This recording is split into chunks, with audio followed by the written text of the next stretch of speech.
Hi friends, இன்றைக்கி macaroni பார்க்கலாமா? First வந்து குக்கர் எடுத்துக்கோங்க.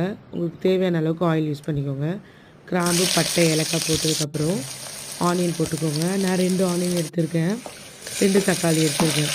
உங்களுக்கு வந்து எவ்வளோ குவான்டிட்டி வேணுமோ அதுக்கேற்ற மாதிரி நீங்கள் எடுத்துக்கலாம். அதுக்கப்புறம் இதெல்லாம் வதங்கிறதுக்காக உப்பு ஆட் பண்ணியிருக்கேன். மஞ்சள் தூள், மிளகாய் தூள் இதெல்லாம் போட்டதுக்கப்புறமா வந்து நான் வந்து 1 ஸ்பூன் கரம் மசாலா போட்டிருக்கேன். அதுக்கப்புறமா வந்து இஞ்சி பூண்டு பேஸ்ட்டு இதில் ஆட் பண்ணிக்கோங்க. அப்போ தான் நல்லா வந்து என்ன பண்ணுவாங்கன்னா ஈஸியாக நமக்கு வதங்கிடும்.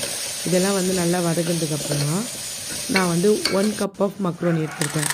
நீங்கள் வந்து எத்தனை பர்சன்ட் செய்கிறீங்களோ அதுக்கேற்ற மாதிரி நீங்கள் வந்து மக்ரோனி எடுத்துக்கலாம்.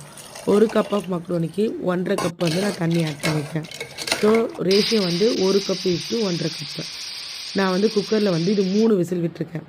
3 விசிலுக்கு அப்புறமா வந்து நீங்கள் ஓப்பன் பண்ணி பார்த்தீங்கன்னா சூப்பரான மக்ரோனி ரெடி ஆகிடும் ஃப்ரெண்ட்ஸ். நீங்களும் அதை வீட்டில் ட்ரை பண்ணுங்கள். எனக்கு சீஸ் வேணும்னா சீஸ் போட்டுக்கிட்டேன். உங்களுக்கு என்ன வேணுமோ போட்டுட்டு சாப்பிட்டு என்ஜாய் பண்ணுங்கள்.